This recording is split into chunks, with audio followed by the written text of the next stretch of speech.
All right, just do a quick check.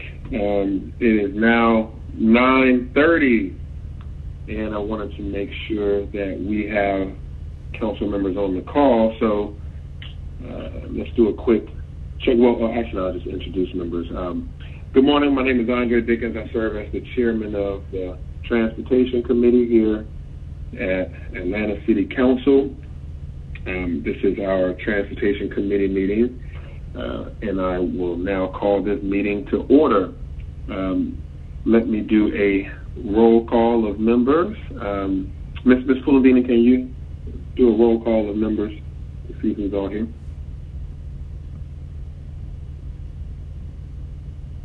Yes, Mr. Chair. Councilmember Dickens? Here. Councilmember Brown? Here. Councilmember Faroki? Councilmember Ide? Councilmember Matsukai? Councilmember Overstreet? Present.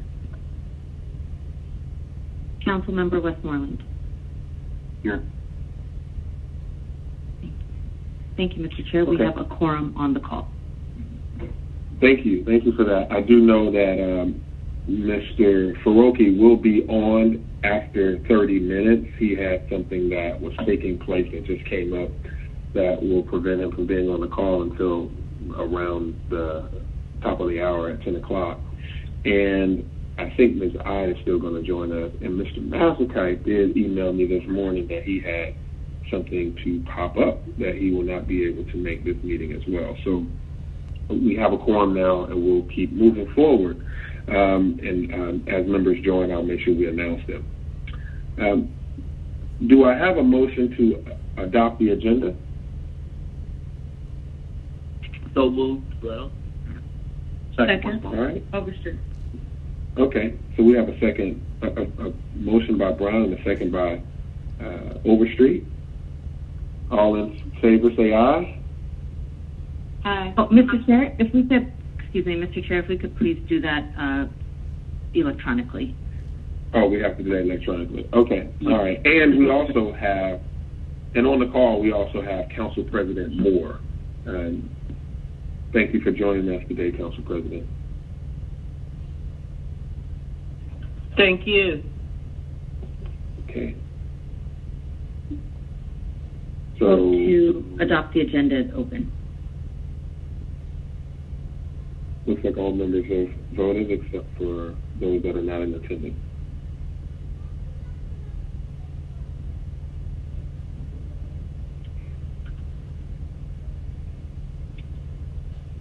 Vote is closed. 4 yeas, 0 nays. The agenda has been adopted. All right, and I make a motion that we approve the minutes. Is there a second? Second, Brown. Okay, let's prepare a vote.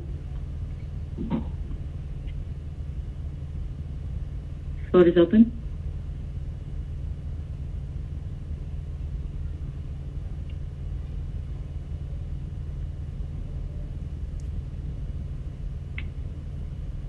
Vote is closed. 4 yeas, 0 nays. The minutes have been approved. All right, now it's time for public comment. Ms. Pulandini, will you prepare the statement and the public comments thereafter? Yes, Mr. Chair. This Transportation Committee meeting is being conducted remotely as advertised and as in accordance with OCGA 50-14-1. The meeting will be conducted in conformance with Robert's Rules of Order and Rules of Council as authorized by the City Code. The public may access the meeting by dialing 877-579-6743, conference ID 831-599-1256, which was noted on the July 10, 2020 public meeting notice. The public may also view the meeting on Channel 26, the Council's homepage at citycouncil.atlantagA.gov, the Council's YouTube channel, or the Council's Facebook and Twitter pages via @ATL Council. All presentations are available on the Atlanta City Council Transportation Committee presentation page.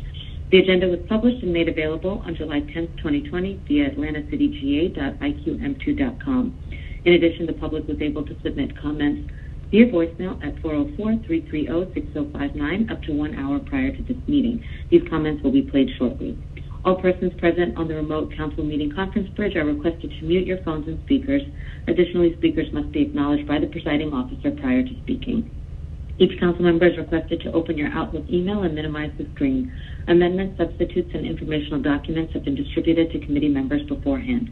Thank you all in advance for your cooperation, and we will now commence with the public comment.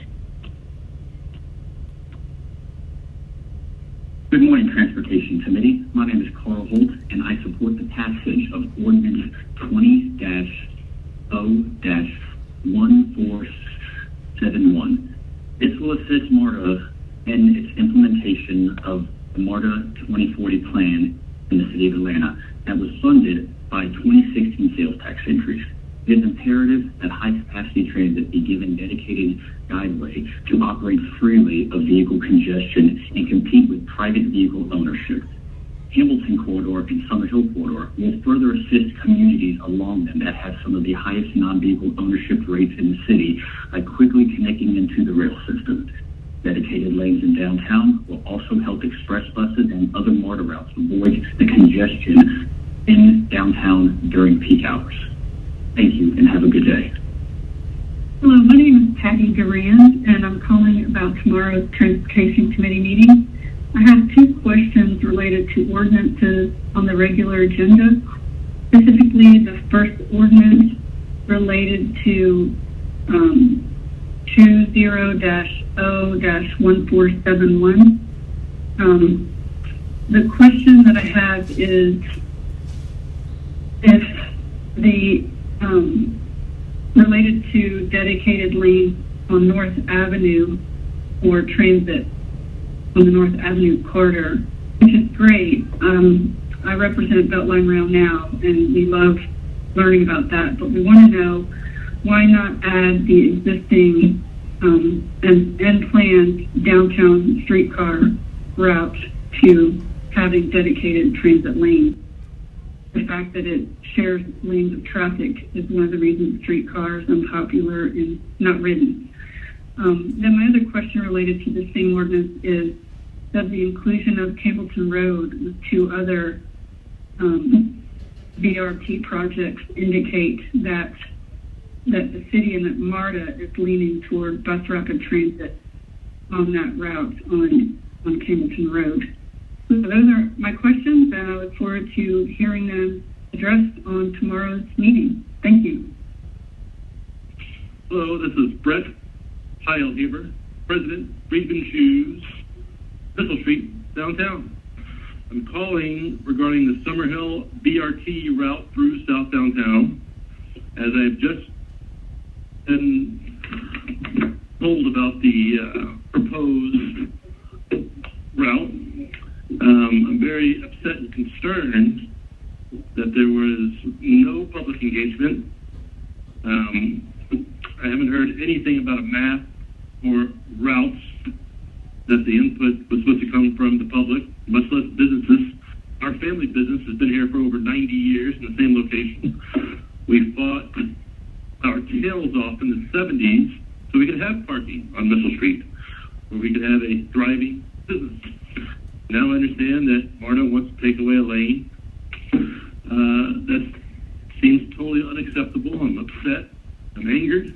And I hope that you guys will take a step back and listen and engage the business owners as to what we think is best for our neighborhood.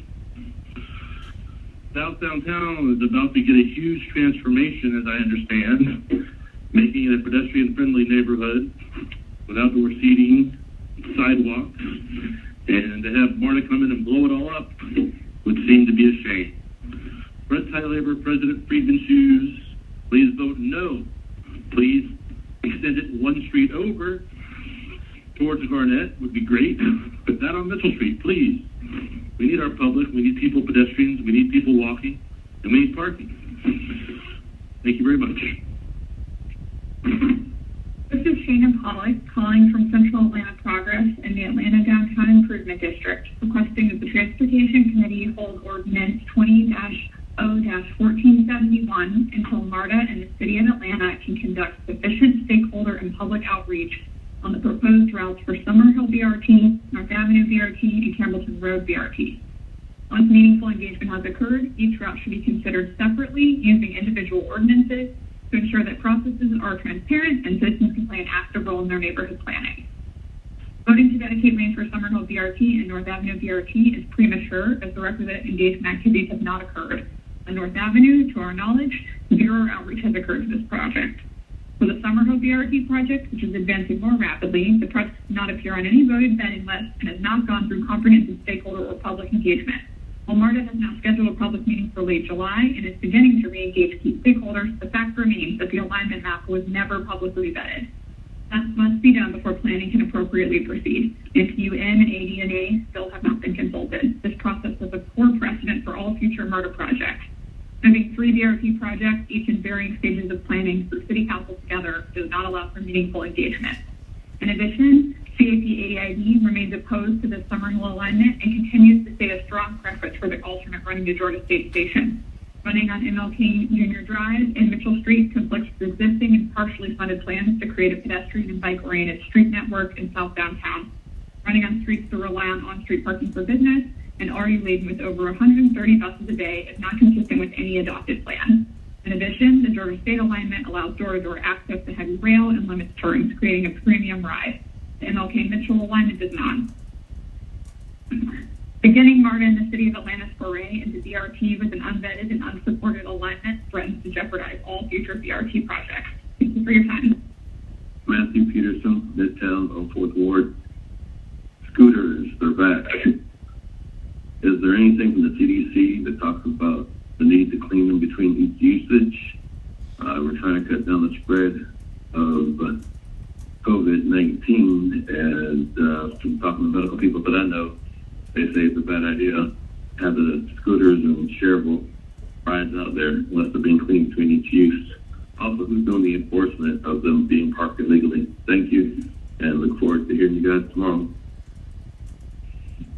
Hello, my name is John Von Hollen. I'm a property owner and resident living on Peachtree Street between Mitchell and MLK in South Downtown. I am calling concerning the plan for the BRT lines running on Mitchell and MLK. Very much in favor of transit and transportation as a whole. And that's exactly why I think we need to hold the legislation regarding those two streets lines to ensure it doesn't conflict with our existing plans regarding wider sidewalks, cycle tracks, and overall plans for bus routes in the South Downtown area. Working with getting some chance for more public comments. And I thank you for considering this and look forward to more public engagement and discussion on this topic. Thank you. Greetings to you committee members and staff, and special greetings to you citizens of Atlanta monitoring your government in action. In-house senior advocate, public policy analyst. On agenda item G2 20-0-1505, it is requested that $1 million be transferred from general fund to the capital finance fund for the Spring Street viaduct replacement and to allow for the acceptance of federal and state grants. I submit that transactions in the amount of $1 million or more, and also involving federal and or state grants, be routed to the neighborhood planning system to be vetted by citizens who attend meetings of their local neighborhood planning units. Residents on and near Campbellton Road and in neighborhood planning unit R may be interested in having $1 million transferred to projects benefiting them. In 2006, residents and senior citizens along Campbellton Road were promised continuing updates on Campbellton Road Phase 1, Campbellton Road Phase 2, and Campbellton Road Phase 3. That 2006 meeting was held at Mount Carmel Baptist Church because people posing as neighborhood planning unit R leaders at that time would not allow such matters to be placed on NPUR agendas. Since that time, consistent residents have been inquiring about the progress of those promises. On 3 occasions, the certified resident organization, which is also protected the provisions of the United States Housing and Urban Development Department, known as HUD, was denied the right to be placed on the agenda of Neighborhood Planning Unit R to discuss matters on behalf of senior citizens and other residents in the proximity of City of Atlanta senior zones. If you do decide monetary matters like 20-0-1505 vetted throughout the neighborhood planning system, be advised that any attempt to add any edifying information to the tightly controlled agenda of NPUR will be met with fierce resistance from the NPUR 9. Senator Robinson will be met with resistance from the NPUR 9. Senator Robinson, Paula Square, Ricardo Jacobs, Annette L. Scott, Alfred White, and Allison Hathaway, and the NPUR 9 cohort. Thank you. My name is April Stammel, and I am with Newport Real Estate. I'm calling to ask that the vote for the Summerhill BRT legislation be held. Our company owns 48 buildings in the South Downtown area, many of which align 2 of the streets named in the legislation, Martin Luther King Jr. Drive and Mitchell Street. We'd first like to clarify that, unlike what was shared in the previous transportation meeting by MARTA, we had not been engaged in stakeholder meetings regarding BRTs until just 2 weeks ago. In addition, we have been working for 3 years on master planning for this area based on approved street legislation that would create an overall improved pedestrian experience, bring more than 1,000 residential units to the neighborhood, and bring back life to what was once the true heart of the city. While we are very pro-transit, we simply believe that a decision of this magnitude needs true public engagement for all neighborhoods that will be impacted. In our understanding, within the 2 public sessions and survey that MARTA conducted late last year, there were no specific routes drawn to garner feedback.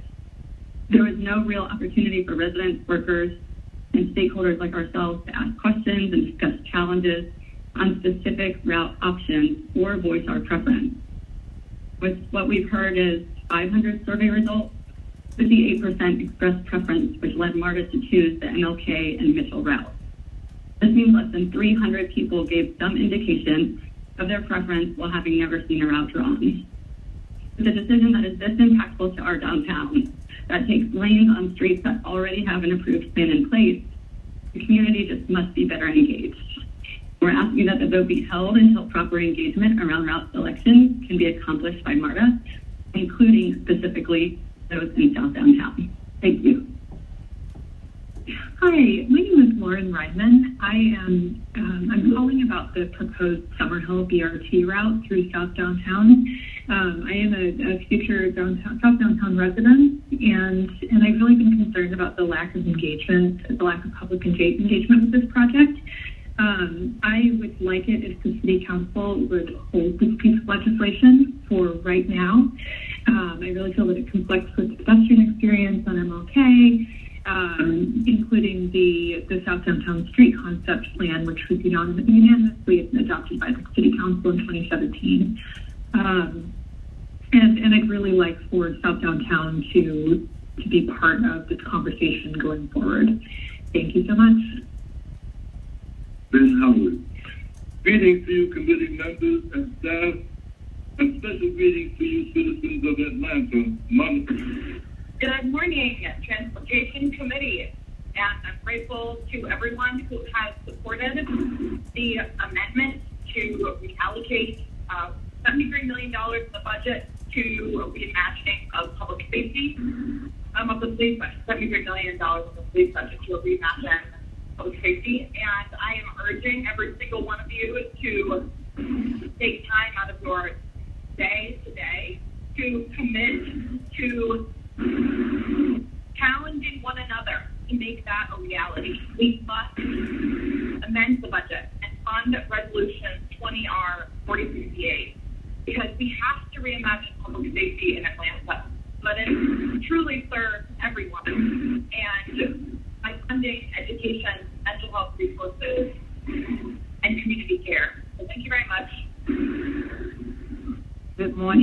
Dickens and Transportation Committee. This is Sherry Williams with Georgia Stand Up. I have a couple of comments for the Transportation Committee today, and most of them center around MARTA. In a couple of days, MARTA is going to have the Campbellton Corridor public feedback virtual meeting, and we want to make sure that, especially in this environment, that MARTA continues to listen to the public. The public did vote the tax ourselves for more MARTA, for LRT along the Campbellton corridor, and we are excited about that. But it seems that in recent correspondence and public meetings that MARTA is leaning to switch from LRT to BRT. This has been an ongoing problem in the past, not just with MARTA, but with other entities who initially sign up for one thing, make promises, and then end up switching to something else. The community asked for LRT, you funded it, and now we want to continue to work toward light rail transit along the Campbellton corridor. The second item regarding MARTA is year after year, MARTA comes up short on their minority contractor participation. Atlanta is filled with capable, qualified, and certified minority contractors to do general contracting work. So we expect for MARTA to not come up short in their fiscal year 21 in awarding minority contracts. Third thing is when MARTA held their public comment for their FY budget, Georgia Stand Up submitted for their public comments in writing and verbally on their phone line, 14 questions. We have gotten answers to 4 of them out of 14. That is not acceptable. We expect to get answers to all of our questions. And MARTA, we just got to do a little bit better. We as the community want to work with you, but we want to do it in good faith. We continue to appreciate all that you are doing during the COVID-19 challenge, and we want to we want to continue to work with you during this COVID-19 challenging time. We ask for transparency and accountability, and we are asking the City Transportation Committee to help. Greetings again to you, Transportation Committee members and staff. A special greetings. Good morning. My name is Ron Shakir. I appreciate the opportunity to be able to ask some questions and make a comment. First, a question. As an at-large councilperson and as chair of transportation, and those who are on the committee of transportation, have you done any study or research on the immediate and long-term impact on community of color, African American, and those of maybe in categories where they have the greatest disparities of income or services, and or any concerns that people in those communities have expressed on? Have you engaged and look at what those impacts may be, or some of those community concerns may be, and give us a position on what you feel and what you have found through your research and your concern. I'm listening. I'm sorry. It's not unnatural that you would know or think the same way that the people in your district may think or see things. But to my point of becoming on transportation, there's many, but I would just stick with those of the downtown businessmen who have been a partner in the development, a partner in Atlanta being a center for convention, or a city where they're leaders in business in the Southeast, and a big part on why Atlanta has the busiest airport in the world. And there's certain legislation, like the Martin Luther King corridor, that I think the community basically was heard and ignored. But now with the downtown and the central part of downtown, Baker Street and all that, and people who have come to be residents and people who are business people who are petitioning and raising concerns that they need to be heard and paid attention to. On the idea of pedestrian plazas or experiments into scooters or bike lanes, I think they should be vetted very, very, very thoroughly. And if again, have some more public, and that should include expansion concerns outside of the downtown area, because they also are impacted, because we all part of that growth, both jobs and what have you, and transportation points. So thanks. Hi, my name is Anna Zimitravich. I live in Lakewood, in Fulton County, in District 5, and I'm calling for the meeting to discuss amending the budget and funding Resolution 20-R-4068, and to please reallocate the $73 million of police funds in order to reimagine public safety. Thank you. Bye. Hi, my name is Rebecca Razier. I am calling from District 5 of Atlanta. And I was just calling to ask that you all take a minute to address and recognize that reimagining the police in Atlanta is not an option at this time. We need to reallocate those funds, and I recommend you all reconsidering doing so to make sure all of our communities in Atlanta have access to all of the proper resources that they need. Because reallocating these resources and investing back into our communities is investing in public safety. Because investing in our communities is what decreases our community divide. And right now, communities have exclusivity to resources and exclusivity to certain people's needs and safety. And by not defunding the police and by trying to reimagine the police, that means you're being exclusive to certain people's needs and safety, and that is not okay. So I'm just, again, calling to ask that you guys reconsider defunding the police and funding Resolution 20-R-4068. Thank you for your time, and have a great rest of your day. President Donald, and I am ancient ancestor, aged addict, Morris man. We call him about what the road was said to be paid 2017. And I'm inquiring about that not being done as well.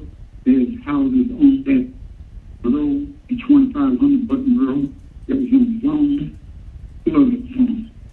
And you have persons already working on their houses. On Button Road is terrible. We need someone to address that issue.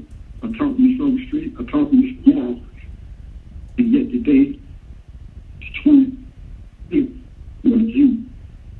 No action has been said or done.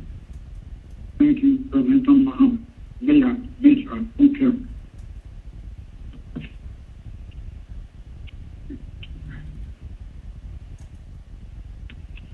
And that concludes our public comment. Thank you, Ms. Fulandini, and thank you to all the members of the public that gave their public comment at this time. We take those matters seriously, and we're glad to hear from each and every one of you. And of course, we've received emails as well as social media messages of various types. So the members of this committee, I'm sure, have heard a number of ways the public has communicated with us. So having heard that public comment, now we can move on to the Atlanta Regional Commission's quarterly update that comes to us from our Council President, Council President Moore. Good morning, everyone. I would love to give you an update on what's going on at the Atlanta Regional Commission. Of course, as you know, the ARC, like everyone else, is impacted by COVID-19, just like the rest of the city, and we've been doing things remotely since March 12, 2020. We have had external meetings that have either been canceled or postponed, with regular meetings transitioning to Microsoft Teams. We had no board meeting in April. Our annual link trip has been canceled. Engagement, I was proud to be appointed to the ARC Pension Board of Trustees, and that meeting has taken place quite often and remotely. We've had a special call Pension Board of Trustees meeting on May 27, 2020, and another one regarding the third-party administrator on June 19, 2020. In April, there was no board meeting as ARC began executing this COVID-19 response plan, including a public-facing resource page accessible via atlantaregional.org. ARC Aging Services and Workforce Development Update was issued on the 1st of April. Recommendations from the Board Engagement Task Force were adopted in February, and ARC began developing an implementation plan with a target date of the first quarter of 2021. In May, ARC issued letters to the Georgia Congressional Delegation regarding federal funding and implications for the Atlanta region. The board meeting was held on May 27th. The key items were the Metropolitan River Protection Act overview, proposed changes for the 4260 Gatewood Lane and Peachtree Corners. In the month of June, we announced $1.9 million in Families First Coronavirus Response Act funds committed to providing home-delivered meals to 1,500 new clients, and these are older adults that are at risk for food insecurity. The Fulton County Department of Senior Services received over $445,000, and DeKalb Office of Aging was awarded over $345,000. We had another board meeting on the 24th of June. The key items were issue summary and resolution for the Chattahoochee River Gateway. It was the first read and will come back to us. And also the ARC Comprehensive Annual Financial Report was released. And that is a summary of what has taken place. And what my staff will do is send you this along with all of the supporting documentation for your leisure to peruse. And then for the public, you can always go to atlantaregional.org for more information. Thank you, Mr. Chair. Thank you very much, Council President, and thank you for all the work you do with ARC. I did forget to mention that Council Member I joined the call early during roll call, but she could not get, audio to work, so she has been on the call throughout the public comment and the ARC presentation. Thank you, Council Member Ide. Has Council Member Faroki joined yet? Okay. Hopefully he joins soon so that he'll be a part of the conversation related to the BRT. I'm here, Mr. Chair. Oh. I'm here. Sorry. And Ms. Smith is here. Yes, I'm great. here. Thank you. Yes, I know you, I'm sorry that I didn't mention that. You are not on the committee, but you are visiting with us today because of your involvement in your district as related to some items on the agenda. So now, Ms. Pulandini, let's go through the first reads, and then we'll go to the regular agenda item. Yes, Mr. Chair. Item number 1, 20-0-1504, an ordinance for Transportation Committee authorizing the mayor or her designee to enter into amendment number 1 for FC 9962, contract with Local Group 2 resurfacing projects with C.W. Matthews Contracting Company, Inc., on behalf of the Atlanta Department of Transportation in an amount not to exceed $1,378,000 and no cents, and to extend the term of the agreement for a period not to exceed 365 days in accordance with the provisions of Section 2-1163 of the City of Atlanta Code of Ordinances, with all contracted work to be charged to and paid from fund, department, organization, and account numbers listed herein and for other purposes. Item number 2, 20-0-1505, an ordinance by Transportation Committee authorizing the Chief Financial Officer to amend the fiscal year 2020 general fund budget by transferring funds from the general fund to the capital finance fund budget in an amount not to exceed $1 million and 0 cents to fund FC 10077 Spring Street Viaduct Replacement Southern Phase 2 with C.W. Matthews Contracting Company, to allow for the acceptance of federal and state grants and receipt of reimbursement funds from the Georgia Department of Transportation for bridge repair projects and for other purposes.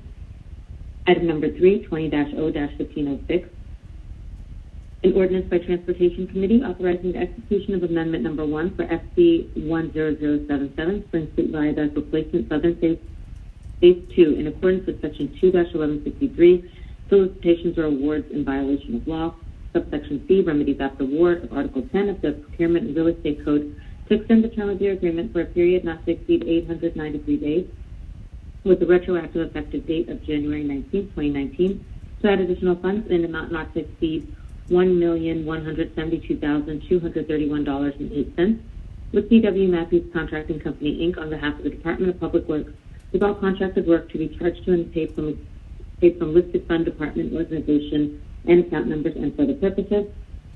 Item number 4, 20-0-1507, an ordinance by Transportation Committee authorizing the mayor or her designee on behalf of the City of Atlanta to abandon Sylvan Way, which is unopened and unimproved right-of-way consisting of approximately 1.012 acres and being more specifically described in the attached Exhibit A, lying and being in Land Lot 103 of the 14th District of Fulton County, Georgia, to Atlanta Neighborhood Development Partnership, Inc., for fair market value, authorizing the mayor or her designee to execute a quitclaim deed of such abandonment to Atlanta Neighborhood Development Partnership, Inc., and for other purposes.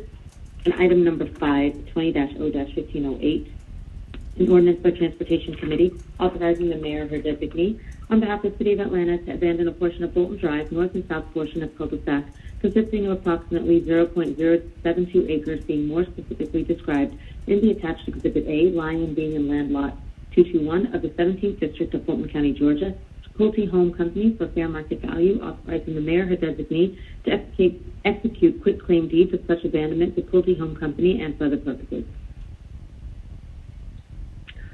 All right, good. Thank you. If there are no objections, we will accept all of these first reads. Okay. Seeing none from council members, they will be accepted. Now, let's see. Let's go ahead on. I was trying to wait for. Mr. Faroki is on. Mr. Faroki, just so we can have your voice on here, please let everyone know that you're here. I'm here. Thank you, Chairman Dickens. Okay, good.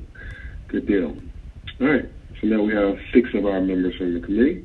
So, Ms. Polandini, let's read the item. I guess it's actually the first item, the one that's related to the dedicated lane, the BRT. The first is a substitute, so let's bring forward the substitute.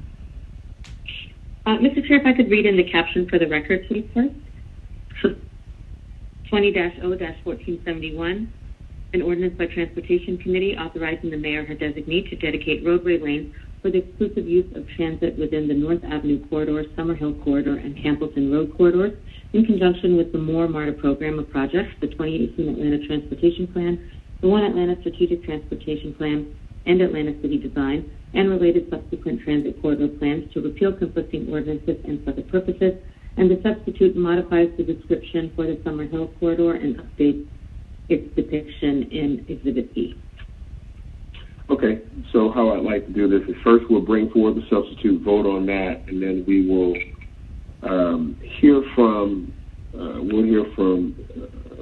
Jacob, and then we'll hear from Josh, Mr. Zagabe, then Mr. Rowan, and we will also, because this matter is critical, and it actually goes through 3 districts, and we have all 3 of those members on the phone. We'll hear from Ms. Smith, who is on this call, and then we also have our co-chair, vice chair, Ms. Overstreet, and then also Mr. Faroki.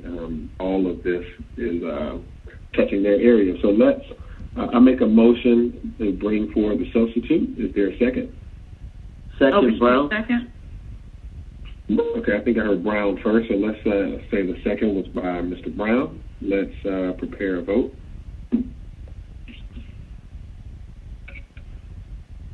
The vote is open. Overstreet, affirmative.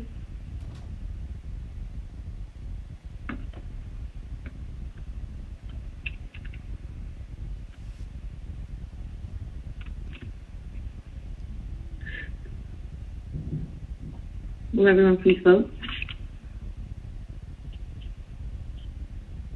Affirmative. Overstreet. Thank you.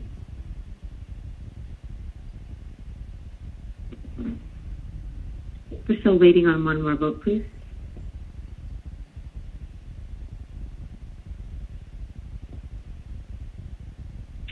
All right, Mr. Westmoreland, are you on the call? Still?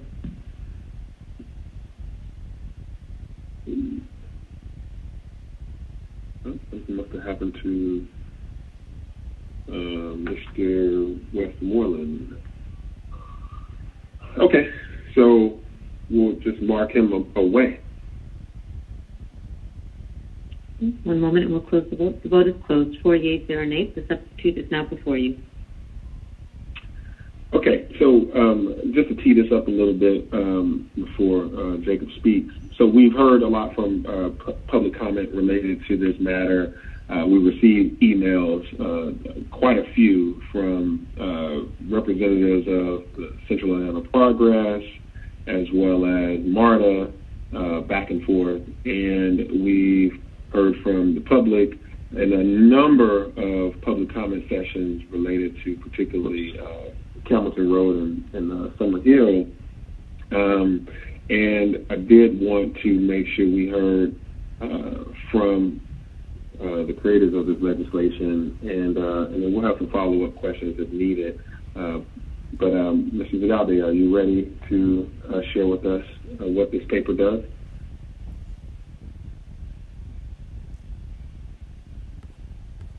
And I did want to also check Ms. Pulandini. I don't know if Ms. Winslow is on the call.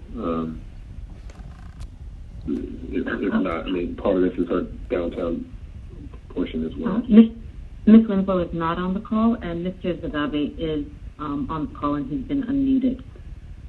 Okay. Hello? Are you now unmuted? Yes, I can hear you now. Go ahead. Apologies for that. Hi, Jacob Zagata in the Mayor's Office, Senior Policy Advisor. Thank you, everybody, for the time to speak to this legislation. Just briefly, I want to talk through what the legislation is and what it's not, because I think there's a little bit of lack of clarity, particularly with the substitute. So this legislation is largely 3 things. First, it's a clear dedication of right-of-way for some key projects within MARTA. So just saying that as we go forward with these projects, they will have their own right-of-way, and that is the standard for high-capacity, high-quality transit in Atlanta. Secondly, it's a push to make sure that we are moving at the city at a pace that, we are staying ahead of MARTA and we're not slowing down the process. That is just in alignment with everything we've heard from the public, that they want to see projects delivered sooner within MARTA. So, we still need to go through all the processes, but we want to make sure on the city side, we're allowing everything to move at pace. And then lastly, this legislation is around saying that, as we go forward with more MARTA for our high capacity projects, we voted on this, there's been a lot of support. We want to make sure that all our projects that are high capacity have dedicated right of way, and we're not going to debate that piece. Though there are still a lot of things that do need to be discussed. And what does this legislation not do? And I want to be very clear about this. First, it does not select alignment for Summer Hill. So in the substitute, both Summer Hill alignments are included. And that is a process that MARTA needs to work through, and that needs to continue, and that will be done. But this process does not select it. It just says wherever we land we're going to make sure that from the city side, the DOT is committed to providing right-of-way, because that's how we do high-capacity transit. Secondly, it doesn't select mode. I heard a couple questions from public comment around Campbellton Road. MARTA is working through the LPA there, the locally preferred alternative. That may be, they're looking at light rail and BRT. This legislation does not say either. It just says whatever it is, we're going to give it a lane, and we're going to make sure that it operates extremely well and is a high-capacity alternative. Third, it doesn't make any design decisions. As we go through with this, MARTA has to finalize alignment, and then there's going to be a lot of design discussion that needs to happen, right? Where are these stations located on all of these routes? What do the stations look like? What does the look and feel look like? What does the rolling stock look like? This legislation does not dictate that. It just says that whatever those decisions are, it's going to have its own length. And then lastly, and this is very important, it does not remove the need for public engagement from MARTA as we move forward. So there's still a lot of public engagement that is needed on these projects, and we expect that to continue. We expect to hold MARTA accountable to that. There are ongoing Campbellton, Summerhill meetings. North Avenue is going to move towards public engagement soon, but that we expect that is part of how we will deliver the More MARTA program. This legislation does not remove that need. So I'll just close in saying this legislation is a commitment to more MARTA. It's a commitment to right of way. It's a commitment to high quality transit. And it says that if we're going to build transit in the city, we're going to give it a lane, and that is what we're going to do. One last item to close out. There was a question around why isn't east side extension of this streetcar included in that. There's a very specific reason. MARTA is working through the design process there and looking at some operational improvements. And they're still making a determination whether dedicated right-of-way on the existing streetcar is necessary to get the operational capacity that we need. So that's something that's forthcoming, and if the determination is made that that is the right route, there will be a future legislation that does so. But right now, that has not been determined. So I'll pause there. I know there are a lot of questions, but hopefully that answers and provides more clarity to this legislation. Thank you. That definitely should provide some clarity. Mr. Rowan, did you want to add to that? Yes, sir, Mr. Chairman. Good morning, Josh Rowan, Commissioner, Department of Transportation. Want to reiterate a couple things and then add a few comments of my own. I think it's important that we make it really clear that the city, while we have a seat at the table and are partnering with MARTA, this is their program to deliver. We are alignment and mode neutral. We want to serve as a conduit for community engagement, for concerns to be expressed. And I would share that I think that this process we're going through now is a success. If you recall from some of the comments that I made regarding DeKalb Avenue, the city seems to have a history of fighting about projects while they're under construction. We are now fighting about a project in the planning phase. And that's when these discussions are to be had. And I think it's important to remember this project is in the planning phase. And so in many respects, we're asking MARTA and the design team to design it first and then come back before they get permission to design it. And part of good project delivery, this takes time. This takes a lot of community engagement, and we're just now getting into that process. As the Department of Transportation, we're essentially the streets people, and we've made a commitment to MARTA that we will not get in their way, and that we will try to stay one step ahead of them. And so that's what we're doing here. Is we're trying to stay one step ahead of them. We're not guiding alignment. We're not guiding mode. We're trying to facilitate the project. I would wrap it up by saying that if you listen closely to the comments, that there's another debate brewing within this conversation that we're going to continue to have for years to come, and it's parking versus transit. So is the urban core, is it going to be car-centric? Is it going to be about the automobile and about parking and continuing down this path that is really not sustainable? Or are we going to be promoting transit? I think when you look back to the More MARTA program and the fact that 70% of the people who voted supported More MARTA, it's pretty clear that there's a mandate for transit within Atlanta. So again, we have a great partner in MARTA, and we're just trying to do everything we can to make transit a viable option as the city continues to grow and prosper. And thank you for this opportunity, Mr. Chairman. Okay, thank you. Thank you, Mr. Rowan. Now, Mrs. Ms. Smith, if you could, as our guest today, we'll let you speak now about, your input on this. Thank you, Transportation Committee members and Mr. Chair. This is Carla Smith. I represent the Summerhill BRT, and I want y'all to know that I'm really excited about it. And we've been talking about this, the Summerhill BRT, since we did the LCI, which was right before the final sale of Turner Field. And we've been, like I said, we talked about it in the LCI. We've been talking about it ever since. I'm sure a lot of y'all have been over and seen the transformation that's happening with Georgia State and Carter, and there's a home developer. I can't remember the name right now, but I mean it's just a wonderful. Summerhill is the very first neighborhood in Atlanta. It's always been a wonderful neighborhood, and it's getting even better. And BRT will make it more efficient transportation-wise. And we have been having meetings. Like I said, we've been talking about this in the Neighborhood Association.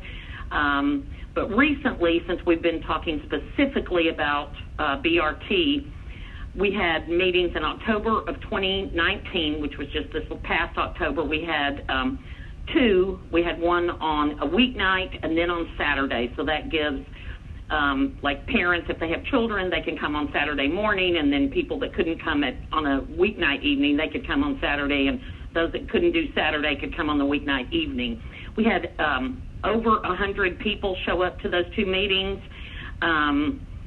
MARTA did surveys. I think there were almost 500 completed, and the MARTA staff attended. In the fall, they attended the NPU and the Summerhill Neighborhood Association meeting, and they went to some other stakeholder meetings. And on a personal note, I ride the 55 from my home. I take the 832. I jump off at Hank Aaron, and I get on the 55. And this BRT will get me to City Hall quicker because we always get stuck in traffic. So I know that we haven't got this completed, but I sure hope the DOT works with us and we can get this BRT through Summerhill. And so I'm asking for your support of this legislation. Thank you. Good. Thank you, Ms. Smith. Thank you for coming on to this call and, of course, for your leadership on all this. And thank you for sharing how many people on the southeast side of town will be able to get to the business centers, the job centers downtown. We are out here like at the fair. City Hall, government centers, and all the other things out of downtown for jobs and to get on the train. All right. Did you want to add in on this, Ms. Overstreet, related to the Campbellton Road part? Yes, actually I do. Okay. Thank you. Yes, I just really want to first reiterate what I've been saying all along, that MARTA has really been very interactive with the Campbellton Road corridor. They've also we've done several community engagement so far. And I do know that this particular legislation is only about the fact that we want to make sure that BRT or LRT is prioritized on the street. So that means that you're not sitting behind the bus or you're not sitting behind the rail and stuck in traffic like we do on our streetcar. And everyone can agree that having a dedicated lane will make this a better project. And that's what I thought we all needed and we all wanted, because we know what doesn't work well. So this legislation really just shows that we are committed to making sure that our community knows that we heard them about the streetcar and that we are working to make sure that this entire system is going to be efficient. And so I'm going to support it, because I do think that this legislation is necessary in order for us to show our commitment and move forward in a timely manner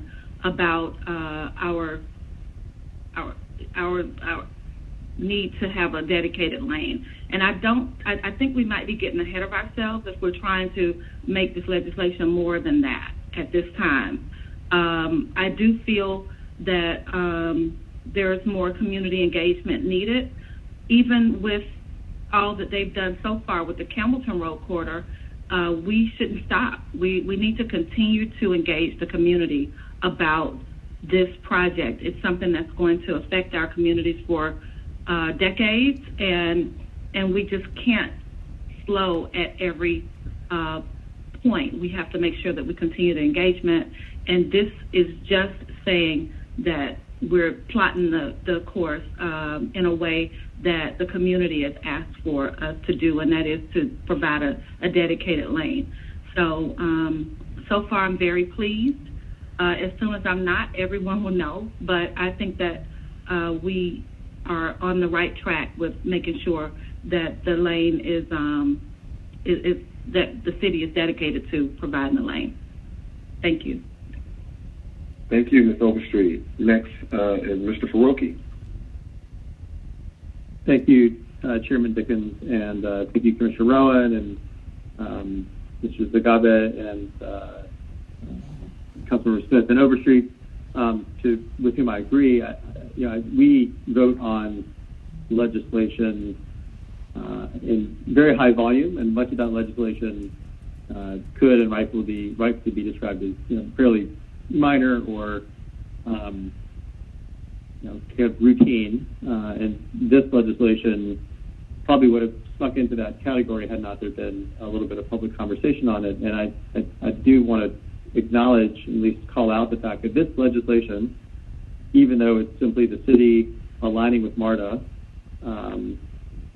is the type of legislation that will really begin to do another level of transformation on transportation infrastructure and mobility in the city. And I don't want to overstate, but also don't want to understate what I think this type of action by council and this committee will transform how we move around the city for decades to come. And the Embrace the BRT is incredibly important because it is the cheapest, most efficient form of public transit that we have. Buses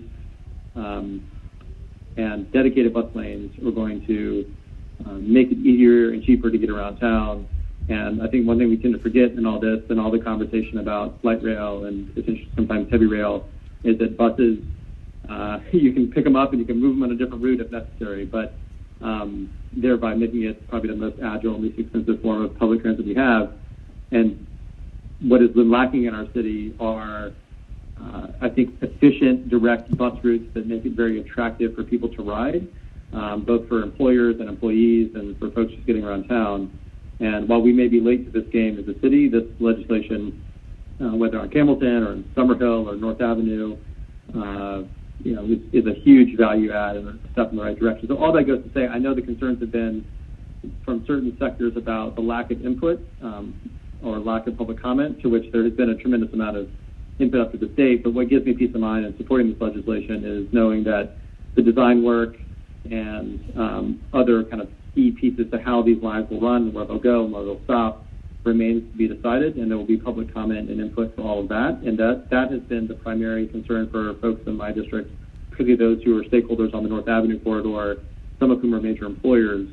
But I know that their concerns are a bit misplaced for this legislation because there will be opportunities in the future to weigh in. And then, like Councilmember Overstreet, if that's not the case, you will hear frustration and anger and I think some pushback from those of us who represent these corridors. So all that goes to say, I think this is a tremendous next step for the future in getting our DOT to align and coordinate with MARTA and dedicating a lane for BRT. And very excited about what the future holds for bus rapid transit in Atlanta, and I'll be supporting this legislation. Thank you. Good. Thank you, Mr. Faroki. Next speaker is Mr. Brown. Thank you, Mr. Chair, and thank you to my colleagues. When I found out that this legislation was coming before the body, I did some just research just to understand what was transpiring over in these areas, specifically Summerhill and North Avenue. And a lot of the feedback I got was that everybody believes in the project. Everybody is in full support of the project. I think people were just seeking much more robust conversations about the Summerhill alignment on Mitchell and MLK, and just really trying to ensure that the input was there from all sides to consider along this project before we move this forward. And MARTA scheduled a virtual public meeting for Summerhill on July 29th and August 1st to take in input. And I guess I support my colleague's position. However, you all believe we should move on this legislation. I guess my only question is if we did hold the paper to give time for MARTA to have those virtual public meetings for Summerhill, and then to also make sure that we're allowing for public meetings for the North Avenue alignment. If we held it until we come back from recess, would that have an impact on whether we vote to move this forward today or not? And I guess that's just a question I'm just asking in general, just so I have clarity on it. But I think, again, just to reiterate, everyone's in full support of this. I think I haven't heard one person when I've been speaking to different people and businesses, and I haven't heard one person say that they are against this. I think they were just seeking more robust input in the conversation and ensuring that all the conversation is being considered before this moves forward. So if someone could just answer that for me, that would be awesome. So I'll ask administration folks to comment, and then I may come behind that, or Mr. Brown can. Go for it, whoever that was. Yeah, Jacob Zegabet here from the mayor's office. If we want to hold the legislation for the sake of holding it, absolutely could be done. I wouldn't recommend it. I mean, I think we're in a place where this is saying, are we in a place that we feel comfortable moving forward and saying that we believe in this program, that we want high quality, high capacity transit, and regardless of what comes out of the Summerhill meeting next week, regardless of what comes out of future North Avenue engagement, those aren't alignments that would fall off the table, right? It's just a question of which one, and we'll be ready to move forward. So if you want to hold, it can be held, for the sake of holding. However, this legislation is in alignment with any engagement that's going to move forward. It's just a question at this point of the how, and what we're trying to take off the table is the what, and the what is dedicated right-of-way to make these projects successful. So, Mr. Chairman, may I jump in? Yes, Mr. Rowan, go for it. Yes, sir. Again, DOT Commissioner Josh Rowan. I think you asked a great question, Councilmember Brown. What do we lose by holding the legislation? The answer is nothing. But flip that around. What do we gain by holding the legislation? The answer is also nothing. It's very intentionally set up. If you look at Summerhill, there's essentially a Plan A and a Plan B. And this legislation gives us the ability to dedicate the lane for either alignment. Campbellton Road is Campbellton Road. It's not going to move. North Avenue is North Avenue. It's not going to move. I think the danger here is we're demanding a level of technical specificity that comes out during the design process, not the planning process. So there's really no loss, but neither is there any gain in moving. Understood. Thank you for that, Mr. Rowan. Mr. Brown? Yep, thank you, Mr. Chair. Thank you for that, Mr. Rowan and Jacob. I appreciate that. And that was really just, I think that, for me, we're in very unique times where you have, stakeholders in the community, community members that want to just be a part of the conversation, and they want to feel like they're a part of the conversation, and they want to feel as though their conversation is being considered, which is why I was just really curious, because I'm wondering, I was just curious if anything could potentially change in what is being proposed today with regard to what may come from those conversations that MARTA is having, that they're seeking to have around North Avenue. And if you all are saying that nothing will change about the legislation, then, you know, for me, I have no problem. I just would say that if we can just ensure, and Mr. Rowan, you said this before, you know, like at the end of the day, you know, we want to have robust conversations, and that is always a part, or should always be a part of our direction moving items such as this forward through the city. So I know that you all purposely seek to have these meaningful conversations. So I appreciate that. And I would just say, you know, again, I'm in support. However, my colleagues choose to move this up or down, move this up or hold it. I would just say I think it is important to ensure that these communities and these stakeholders do feel like they're being heard. And that's really just my only concern with this. Thank you all. No, thank you, Mr. Brown, and I appreciate that you went down the path of really double-clicking down on the public engagement portion of this, and to have that full discussion carry out the way it did. I hope that that was helpful to the public and to the stakeholders and the administration, MARTA, et cetera, because the way it's going is we're in the planning phase, and this legislation is saying whatever comes out of the design phase, that's going to have its own set of public input and public engagement via MARTA, DOT, and all these great council members that represent these districts. There's going to be a lot more public engagement related to the design elements. And so with the Summerhill portion, there's an A plan and a B plan, and this current legislation that we have on the table, you know, acknowledges both and doesn't pick either. It says that either one, we will have dedicated right-of-way, a dedicated lane, and the same for North Ave and the same for Campbellton Road. And so when you get into the design phase, we're going to really all be very keen on having even more public engagement. As it relates to the public engagement to this portion that we're at right now, there was several conversations that I'm sure Ms. Smith had, because I've had them, related to Summerhill people and some downtown folks. I've had some that just sent an email even now, and others that were talking to me throughout the last couple of weeks. And they were asking, should we storm the gate? You know, should we blow up the phone and get all these calls going? Should we do a 100-person public comment? Or you know, is it me as the leader of the Summerhill Neighborhood, Community Association? Is it me as, et cetera, et cetera?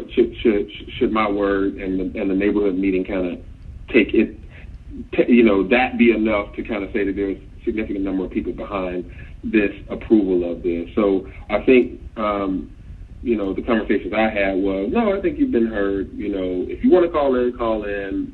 But, I don't necessarily know if that will add additional value. So one thing that if you did hold, you would end up having all those people that said they would have, but they didn't. They would then call in and make it very verbally known that they are in support of us saying yes to this today, because they told Councilmember Smith and others that that's what their pleasure is. So I did want to just make sure that comment was heard, that significant number of messages from leadership in those areas, community leadership, was saying we're in support of this because we've been a part of this. And so our commitment as we move forward, if we are to approve this today, would be to really sit down and design the public engagement part of the design portion. And I think that Mr. Rowan and the team in the mayor's office, as well as the MARTA folks, we all can, and CAP and others, can get on the same page about the type of meetings that we like to have, the type of design conversations we like to have, so that we can get maximum input. I know that in the North Avenue part of this, they have some interest, as Mr. Faroki said, in making sure that the design element goes well. And then, you know, the Underground Atlanta has ownership that now has an interest in all of this. And Mitchell Street and Martin Luther King, all those stakeholders, they have their preferences, but so does the community. But one preference that rules all is that a way to get working folks from their homes and apartments to the central business district each day, so they can go to work, so they can get to all these amenities that are downtown, to get to health centers, etc. We need to accelerate and move all this forward in a careful way, but we need to keep doing that. And so, I'm going to make the motion today to approve on substitute, because I'd like to move this forward so that we stay ahead of MARTA and so that we stand ready to move in the next phase of public engagement. So I'll make a motion to approve on substitute. Is there a second? Second, Peru. Second, Overstreet. All right, so we have a second by Faroki. Ms. Pulandini, let's prepare the vote. One moment, please. The vote is open.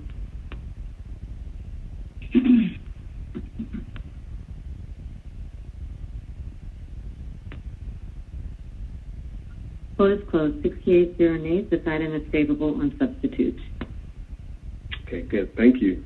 Thank you, Ms. Smith, for joining us today. Thank you. Thanks for your vote. All right. Let's move on to the next items under ordinances.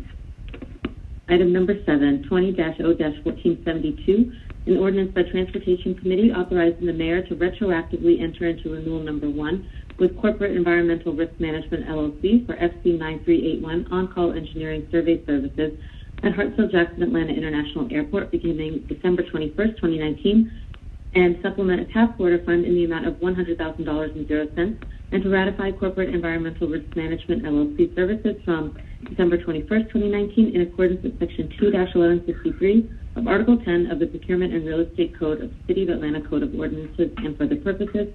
And there's an amendment in your packet which adds the title of Section 2-1163 and related subsection to the caption in Sections 1 and 2.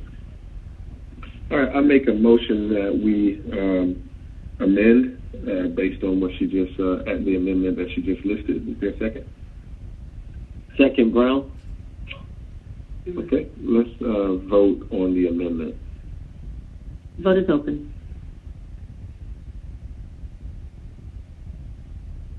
Vote is closed. 68 0 nays. This item has been amended.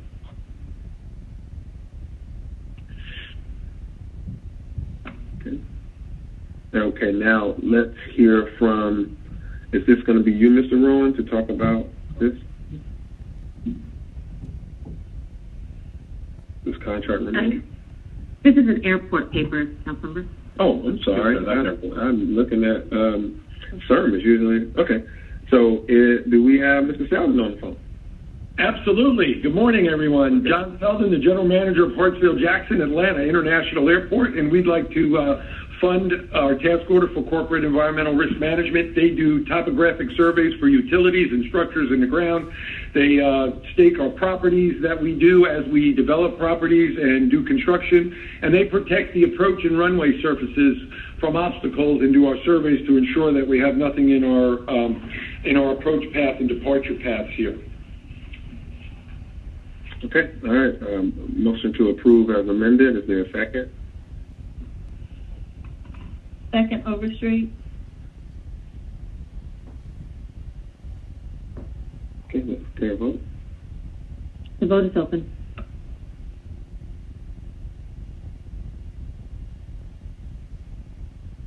Vote is closed. 68 0 nays. This item is favorable as amended.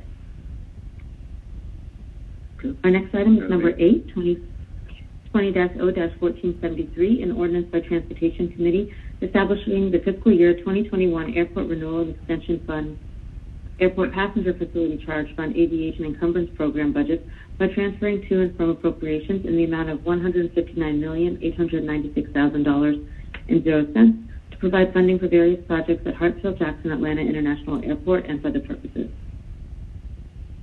Okay, Mr. Selden. Yes, so this is our capital program for fiscal year 21. We're estimating somewhere around $762 million of construction and capital programs this year. We carried over $449 million from fiscal year 20. This is our first tranche that we're asking for, $159.8 million. That will fund our R&E, our Renewal and Extension Fund, our PFC Fund, and our Aviation Encumbrance Fund, which will allow us to continue the construction on all of the projects that are listed in the paper here going forward. Our second tranche will come back for approximately another $150 million, and that'll be somewhere in the January timeframe. Okay. All right. I make a motion to approve. Is there a second?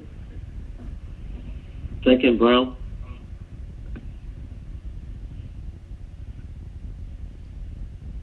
The vote is open. Vote is closed. 68 nays. This item is favorable.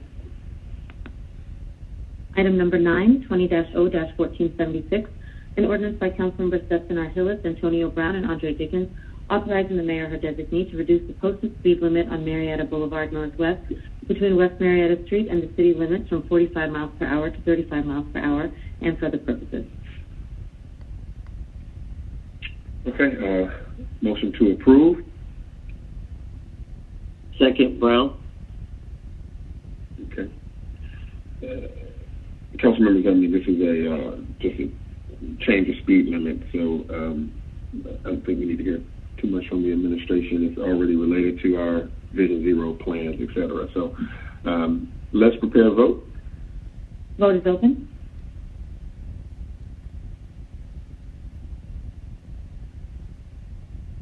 Vote is closed. 68 nays. This item is favorable.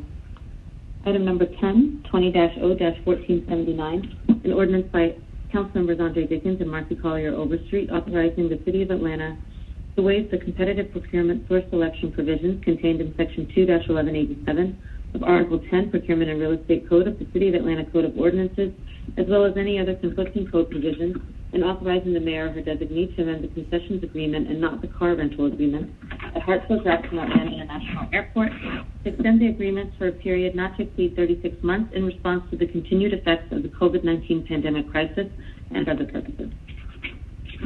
And Ms. Colandini, do we vote on this in this, or do this gets referred to SEC? This is a dual referral, Mr. Chair, so it'll go to SEC following transportation vote. Okay. All right. So, Mr. Selden.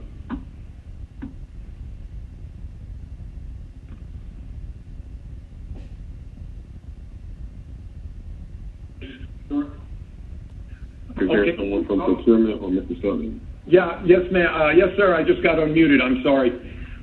But this is John Selden, the general manager of Hartsfield-Jackson. This paper allows us to have a continuing business going forward for our passengers here at Hartsfield-Jackson during the pandemic. We need to extend the leases and the people and the concessionaires that are in a month-to-month. We'd like to move the month-to-month concessionaires to a 30-month extension. That way, at the 18-month point for the people that are in the month-to-month, we'll be able to look at the environment from a from a credit perspective, and going forward, if we can get our RFPs for the stores that currently are in a month-to-month. So that's an 18-month time frame for us, the Department of Aviation, to analyze the financial landscape going forward. This will also allow the concessionaires that are in a current month-to-month to have some consistency for the next 30 months, that they can bring back their employees, train new employees, and keep their operation going here going forward with some consistency. For the individual concessionaires that are in a initial term of their lease, we'd like to extend them 36 months, and also the concessionaires that are in their option years, we'd like to extend them 36 months.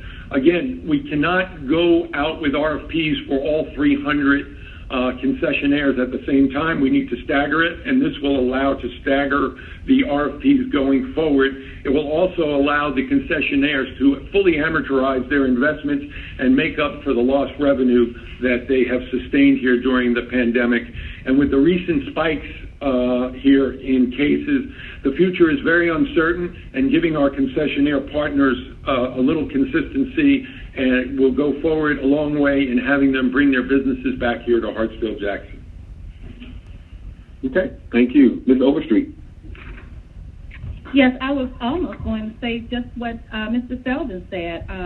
This legislation is necessary because, as you see, our numbers are trending in the wrong direction as far as COVID-19 is concerned. And, of course, the business of the airport is customer-driven. So confidence has to be high, and everyone has to feel comfortable sitting on an airplane and enjoying our airport. So there are no trends right now that leads us to believe that we have this under control and that we can have a time certain that we will be returning to normalcy. We just don't have that information. I've even seen where major airlines, including Delta Airlines, has had to change their flight projections even for August. So we just don't know how long this is going to go on. We want to make sure that our number one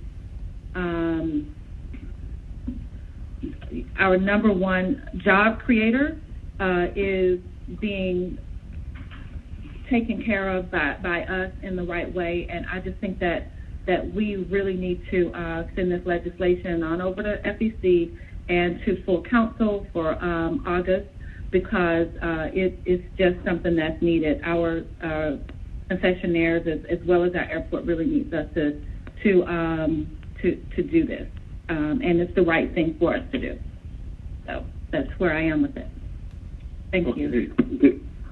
Thank you, Ms. Overstreet. And I will ask, after we vote on this, that Mr. Selden stays on to give us a little bit of an update on, as Ms. Overstreet mentioned, flight patterns and changes, any news that you've heard related to airlines and passengers, and just anything that's coming out related to changes that may be made due to the recent spikes, many changes in projections. So stand by for that, not necessarily right during this vote. My next speaker is Ms. Ide. Yes, thank you. And I'm having technical problems this morning, so I was trying to pull the legislation up itself. But Mr. Selden, do you mind just repeating again for the different categories what the extension period is for each category of concessionaire? Okay, Councilmember Ide. And this is, just to be clear, this is for concessions inside our terminal building. We have other businesses outside, so this is for inside the building. So the first, and I'll start with all of our concessions, I'll address them. Right now we have 19 vacant stores right now that are vacant, and if we lose some more along the way here, we may have more. So when the Department of Aviation deems that it is the right time to put RFPs out, whether that be 3 months from now or 18 months from now, we have the ability to start the RFP process with our vacant stores. As if you remember, we took our smoking rooms, the 10 smoking rooms, and they are now also vacant, waiting for RFP to go out. But the business environment right now does not support putting out RFPs for our vacant stores.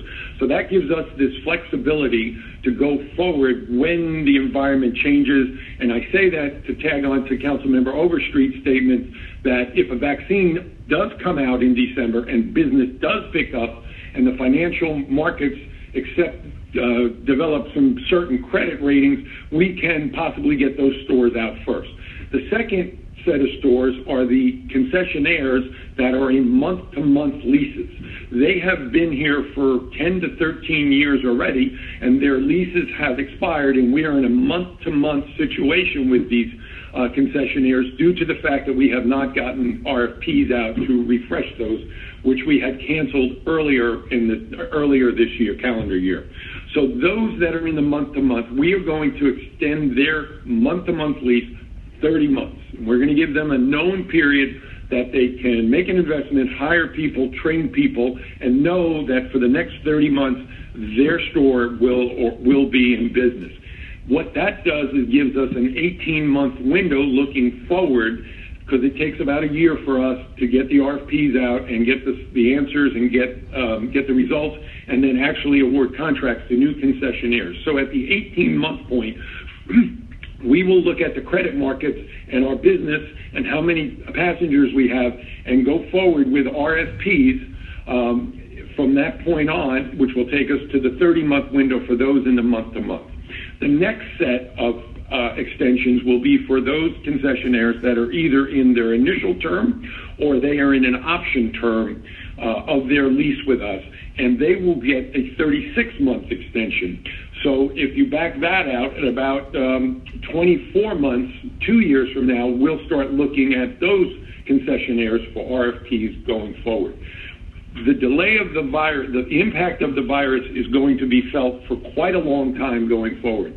So we need to do this to ensure that we do not lose any more concessionaires that we have on the property. I hope that clarifies the three. Yeah, that is very helpful, particularly the first category. If there is anybody out there that thinks this is a good time to start being an airport concessionaire, there will be spaces opening up sometime prior to the next 30 months. There will be spaces to bid on. Yes, ma'am. That's all I really wanted to make sure, was that we weren't saying that nobody new was going to be able to come to the airport for the next 2.5 years. It's likely that you'll put spaces out to bid before that. I don't know what business model anybody would have, that they think this is a good time to be an airport concessionaire, but but when the time comes, there will be room. Okay, I appreciate that very much, Mr. Selden. Good deal. Thank you for that question, Ms. I, because that's a question that's kind of out there a little bit, as people were wondering, well, extensions, I do want to go into business in the airport one day. Maybe their vaccine will come soon and maybe things will clear up. I don't want to wait 3 years or 30 months. When can I get in? Well, the work that we all did a couple of years ago with the no smoking and getting rid of the 10 smoking lounges, as well as Delta gave us a couple of gates back and some other things, has led to 17 spaces being open now, and maybe, hopefully not more, because businesses will stay in business, but if there are more, those are opportunities that new concessionaires can bid on.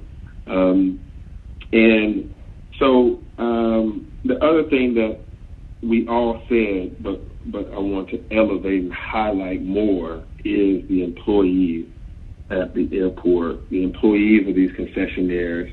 Certainty will help these businesses plan operations better and employees better, so that people will know that they have a job that can last for 30 months, et cetera. So that certainty will help families for sure. I think that's appropriate at this time, with us not having a crystal ball, when the vaccines will come and when the virus will go away and travel will increase, to give some sort of certainty that we can give. The best that we can do is say, you have this contract that you can still be in place for 30 months or 36 months. And for the first year of that, like we did last meeting, we said your rent, your minimum annual guarantee is suspended, so you don't have to pay that. Pay your employees. So these tools, these small tools that we have as operators of this airport, are trying to sustain employees, and things like the PPP and CARES Act will also go toward that, and loans and other things. So I hope that the public hears this as an opportunity for people to remain in their jobs. I hope the unions see this as that, and then let's monitor that as well, Mr. Selden. I make a motion that we approve. It's as amended, right? Is this amended, or is this on substitute? Let's approve. No, Mr. Chair. There were no amendments or substitutes. Okay, all right. I make a motion that we approve. Is there a second? Second, Overstreet. Okay. All right. Let's prepare our vote. The vote is open.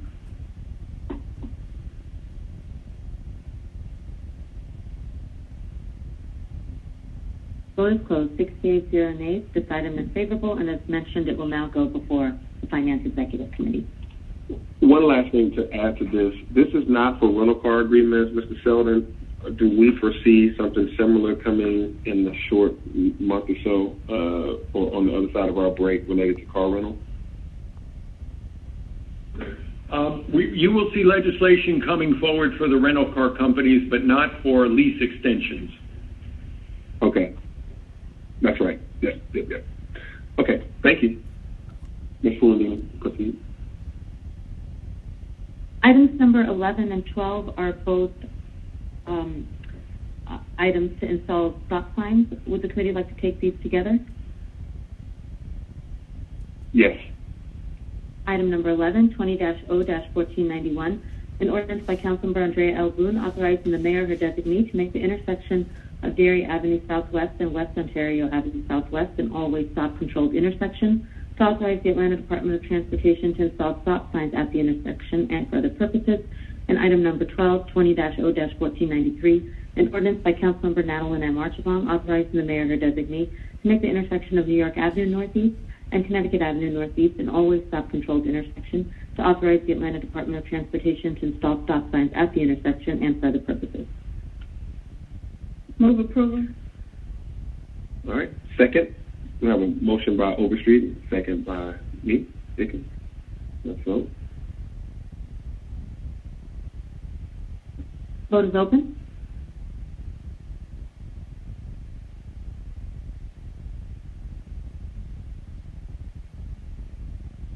Vote is closed. 6 yeas, 0 nays. These items are favorable. Item number 13, 20-0-1495, an ordinance by Councilmember Marcy Collier Overstreet authorizing payment in the amount of blank for the installation of blank traffic calming devices on Black Forest Trail Southwest, with all contract work to be charged to and paid from accounts listed below and for other purposes. And an amendment was emailed to the committee earlier this morning. The amendment added the funding string and the payment amount. Okay, who's going to speak? Actually, we need to amend it, correct? That's correct. Okay. Okay, so Overstreet, you make that adjust your motion. Move to bring forth the amendment. Okay, and I'll second it.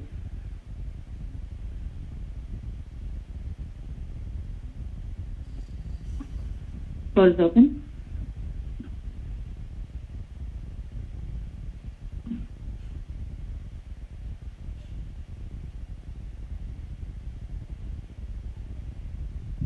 Vote is closed. 6 yeas, 0 nays. This item has been amended.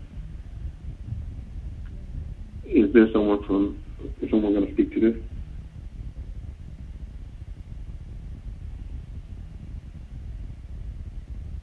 It's speed humps. So I've spoken with. Yeah, we can do that. Yeah, I've sure. spoken You're right. with Cotina from DPW.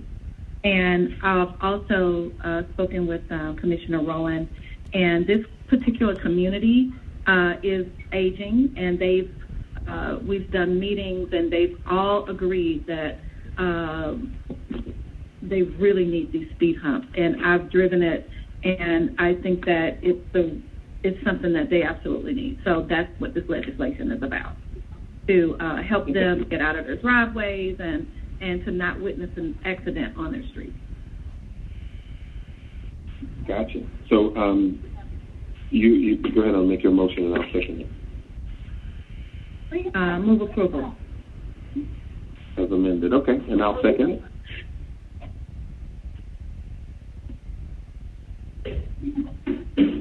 The vote is open.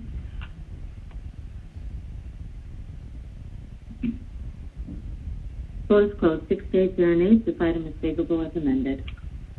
All right. Let's go to resolution. We're on resolutions now, right? Yes, Mr. Chair. Item number 14. I can't see my screen for some reason. That's why I'm a little off. So I need to get the PDF emailed to me because it's not working on my screen. Okay, Mr. Chair, if you give me 2 seconds, I will forward you the agenda, and there must be a delay on our end, but I'll forward you a copy of the agenda shortly. Okay. We're on item number 14 now, 20-R-4127, a resolution by Transportation Committee authorizing the mayor or designee to execute an agreement with Sierra Construction Company, Inc. for project number ISB-C-1200354, sanitary sewer lift stations, O&M at Hartsfield-Jackson Atlanta International Airport, in an amount not to exceed $2,337,356.00 for 3 years to provide operating and maintenance services for the Department of Aviation. All services will be charged to and paid from the TTAEO SDOA as listed herein and for other purposes. And there's an amendment in your packet which adds the IPRO report. Okay. So, sanitary sewer lift stations. Who's going to speak to this? This is an airport paper, and would the committee like to amend the paper first to attach the report? Yes, I'll make a motion to amend. Is there a second? Second, Brown. Okay, let's prepare the amendment vote. The vote is open.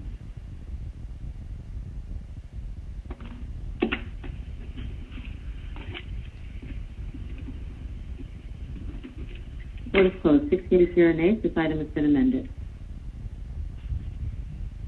Okay, is someone from the airport going to speak to this? John Selden, the general manager of Hartsfield-Jackson.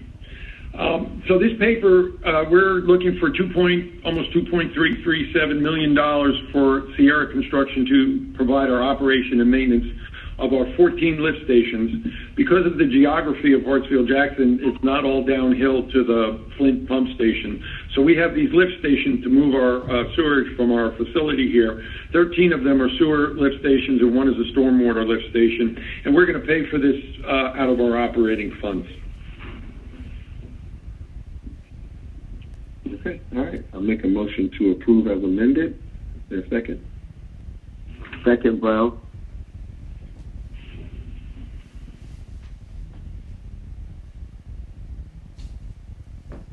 Vote is open.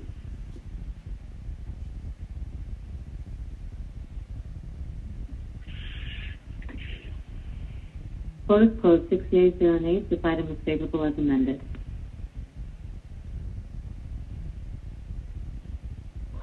Our next item is number 15, 20-R-4128, a resolution by Transportation Committee authorizing the mayor or her designee on behalf of the City of Atlanta to enter into a memorandum of understanding and any necessary agreements with the Federal Transportation Security Administration regarding the acquisition, donation, and provision of associated services to the TSA related to transportation security equipment to be used at Hartsfield-Jackson Atlanta International Airport and for other purposes.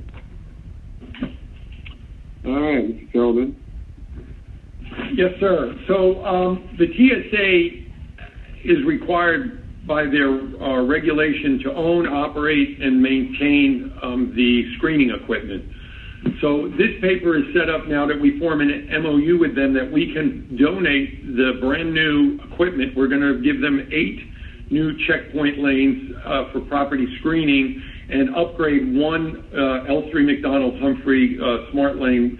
And these are going to be part of the 5 new lanes on the south checkpoint, and we are upgrading one of the oversized lanes and the other remaining 3 lanes on the south security checkpoint. We're putting new equipment in. So this allows us to donate the equipment to the TSA so they can own, operate, and maintain this equipment.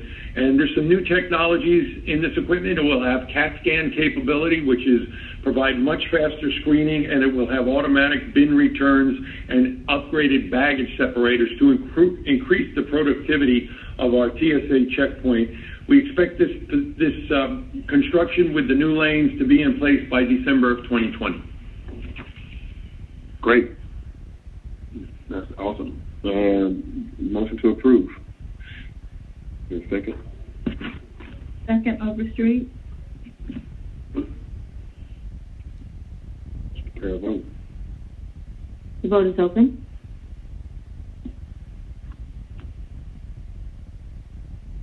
Vote is closed. 680 nays. This item is favorable. Item number 16, 20-R-4129, A resolution by Transportation Committee authorizing the mayor to execute an agreement with Manhattan RFC, a joint venture for project number ISB-C-1200105, South De-icing Complex Support Facilities at Hartsfield-Jackson Atlanta International Airport, in an amount not to exceed $20,445,195.00. All services will be charged to and paid from PTAEO, FDOA, as listed herein, and for other purposes. All right, Mr. Sheldon.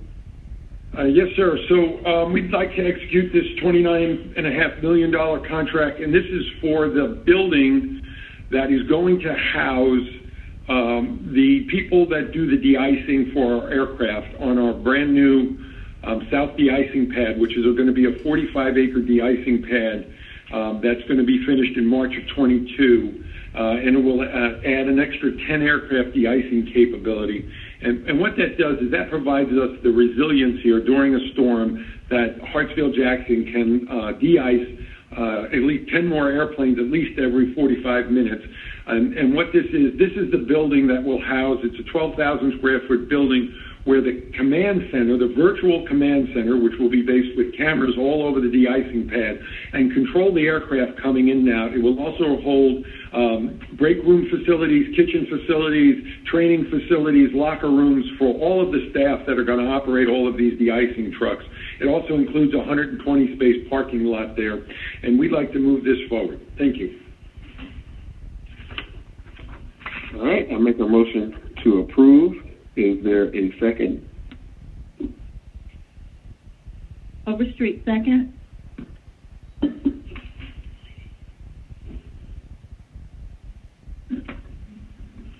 The vote is open.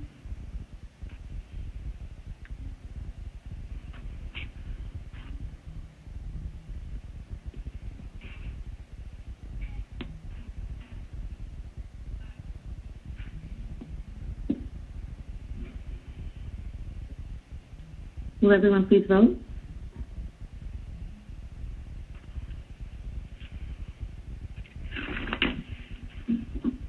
We're waiting on one more vote, Mr. Chair. Oh, the vote is closed. 60-0 nays. This item is favorable. Our next item is number 17, 20-R-4130, a resolution by Transportation Committee supplementing a task order fund in the amount of $25 million for use under SC-7744 Program Management Support Services at Hartsfield-Jackson Atlanta International Airport with Atlanta Aviation Associates, a joint venture comprised of WSP USA as a wholly owned subsidiary of WSP Global, formerly Parsons Brinkerhoff Inc., HK Russell & Company, and Heary International Inc. to provide program management support services for the Department of Aviation on a task order basis. All services will be charged to and paid from account numbers listed herein and for other purposes.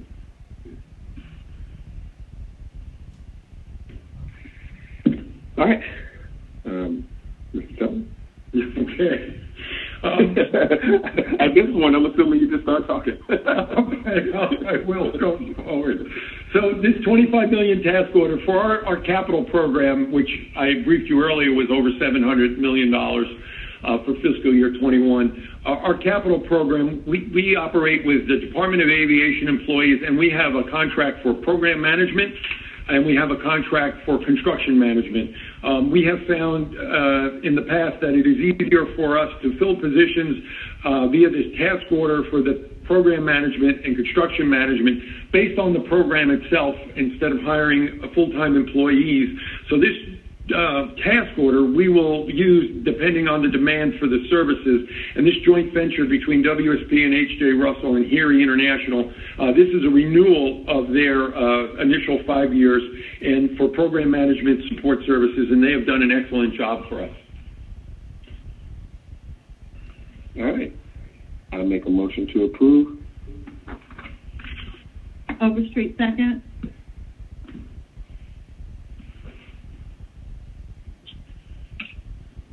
Vote is open.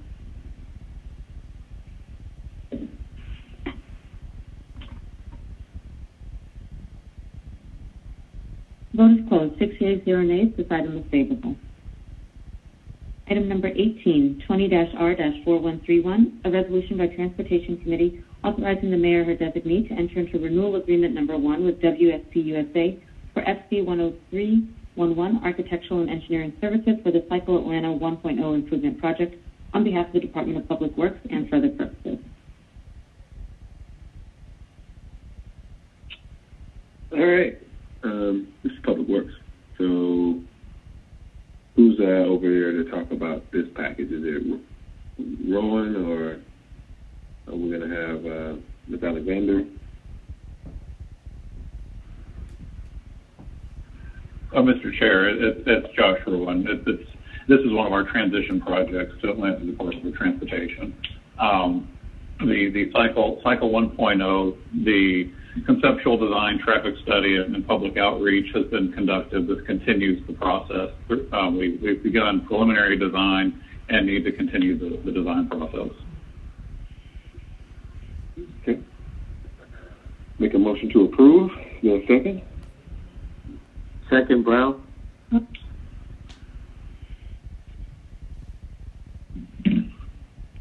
Vote is open.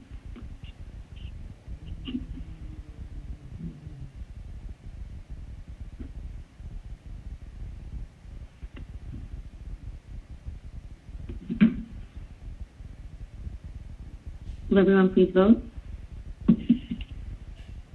Vote is closed. 6 yeas, 0 nays. This item is favorable. Item number 19, 20-R-4132, a resolution by Transportation Committee authorizing the mayor or her designee on behalf of the Department of Public Works to issue task order number 103 for SC-7383B, additional architectural engineering and design services with Atlanta Services Group 3 JV for the Broad Street Pedestrian Plaza project in an amount not to exceed $94,768.00. All contracted work to be charged to and paid from the fund, department, organization, and account numbers listed herein and for other purposes. And there is a substitute in your packet which reduces the total amount to $81,100.00.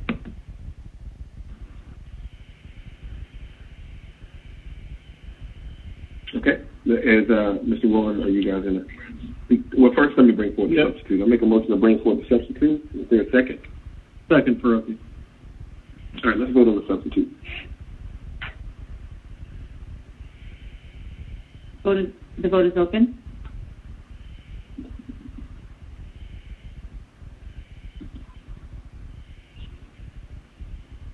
Vote is closed. 6 yeas, 0 nays. This item, the substitute is now before you.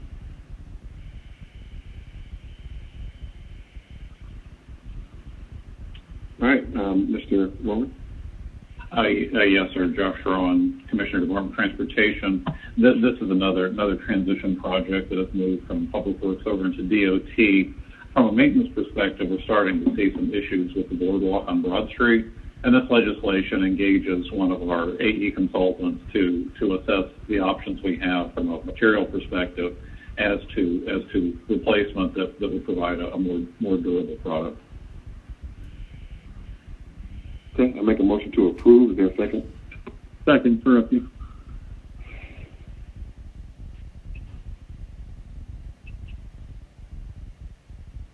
Vote is open.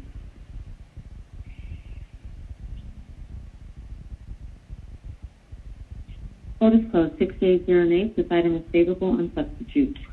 Item number 20, 20-R-4133, a resolution by Transportation Committee authorizing the mayor or her designee on behalf of the Atlanta Department of Transportation to execute renewal number 2, enter into amendment number 4, and enter into amendment number 4 for project number FC-8786, Program Management Team Services with Atkins North America, Inc., to add additional funding sources and for other purposes. All right, back to you. Yes, sir. Josh Rowan, Commissioner, Atlanta Department of Transportation. I'm going to go into a little more detail on this one because this is a fun one for me. About a year and a half ago, I joined the city as the general manager for New and walked into, admittedly, what was a bit of an overhead challenge within the program. And two things I want to note. Number one, just the phenomenal skills of the city staff that's on board. The team has really stepped up and carried big portions of the load related to this program. The second thing is we issued a challenge to our consultant to come up with a series of operating metrics and an approach that was really more data-driven and less people-driven. And so we come before you today that with our last year 5 of their contract, and I'm only asking for time. That there's no money attached to this legislation because we have enough money within the authorized amounts to finish the work that's under contract with Atkins North America.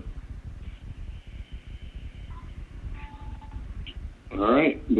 So I make a motion that we approve, and I'm happy to. Is there a second? Second, Brown. Okay. Let's prepare the vote.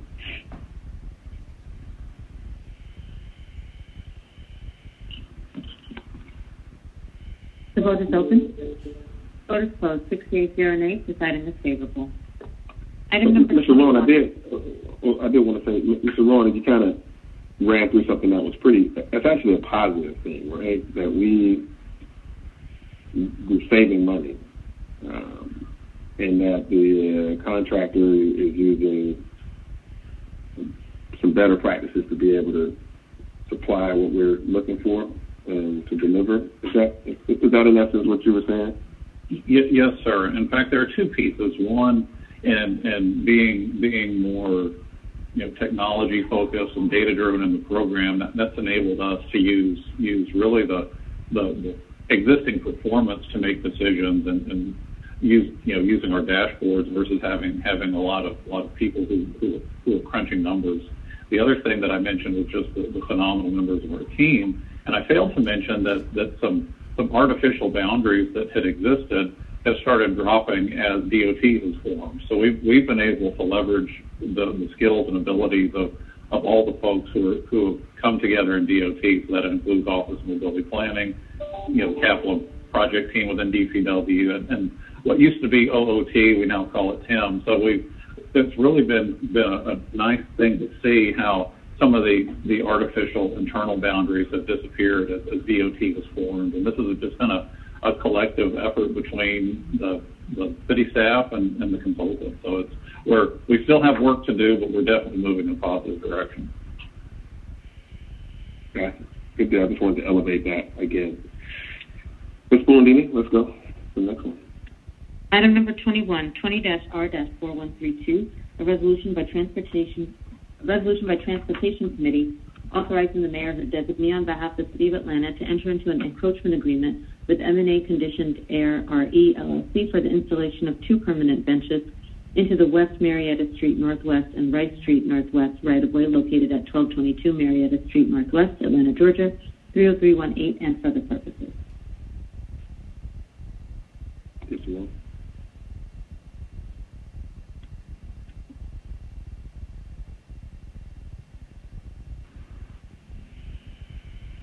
Hello?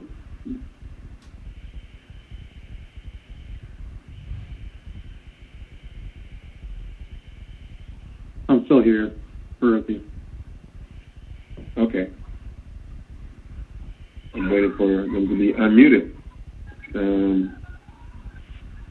Anyone want to speak to this, Mr. Rowan? Yes. Yeah, well, this was actually one that Ms. Alexander was going to speak to, but this is a typical encroachment agreement, and if you look at the legislation itself, we're just talking about 2 benches that are being installed on Marietta Street. Got it. All right, I make a motion to approve. Second, Brown. Okay. Let's prepare the vote. The vote is open.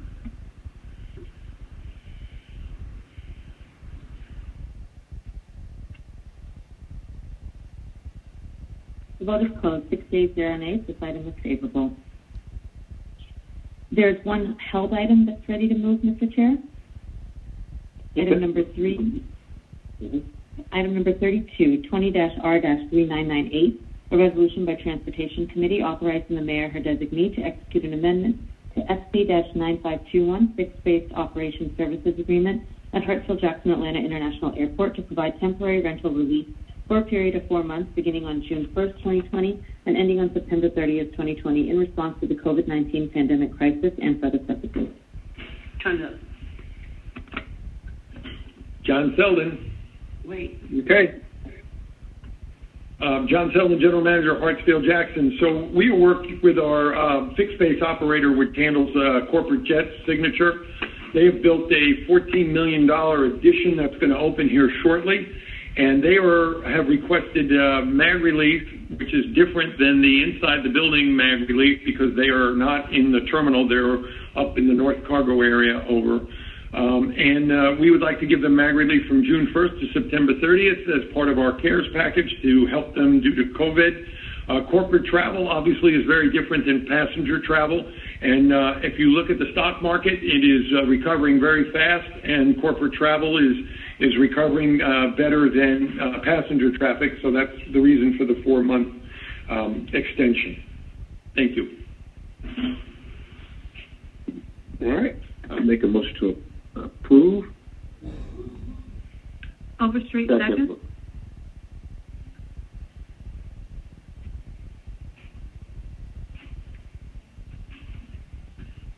The vote is open.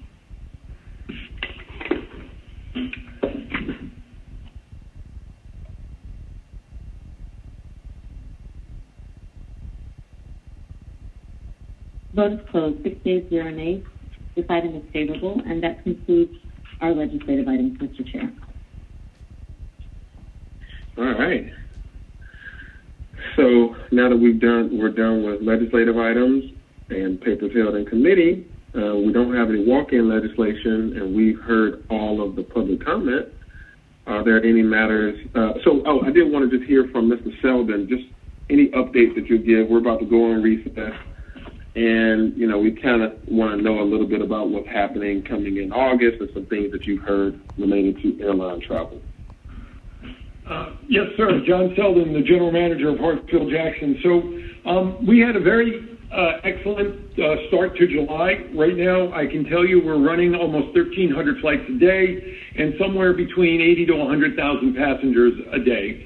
Our airline partners were going to come back starting in August. British Airways was going to come back, and WestJet was going to add flights, and they have since delayed those flights to return here until September.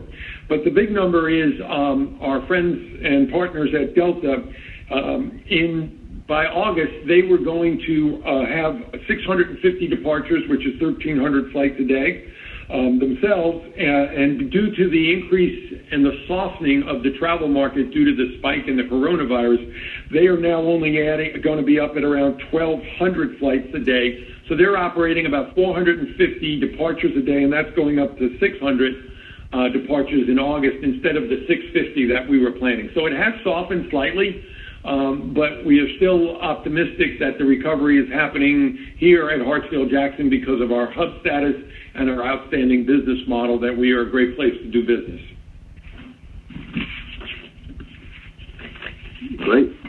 Any council members have any questions for Mr. Rowan? Mr. Selden? And we have employees, Mr. Selden, you're seeing good, hiring, rehiring, or bringing folks in, badging, and all that is going well? Yes, it's going very well. As a matter of fact, our concessionaires, because we're now on Concourse B, and we're contemplating opening up Concourse E South and possibly T South, we are working with our concessionaires, and I think the last report I got, 7 of them are reopening, and we're working right now with some of our atrium concessionaires to possibly open a few more venues in the atrium and provide some seating there for them. But it is coming back slowly, working with our concessionaires. Our contractors are coming back because the flights have to be serviced, and we have customers. Whether you have 100,000 customers in the building or 300,000 customers, you still need most of your staff. So we have brought back a lot of our contract staff. Plus, we've brought back our ground transportation staff due to right now we're running somewhere around 3,000 TNC operations plus our taxi operation is up around 200 taxis a day.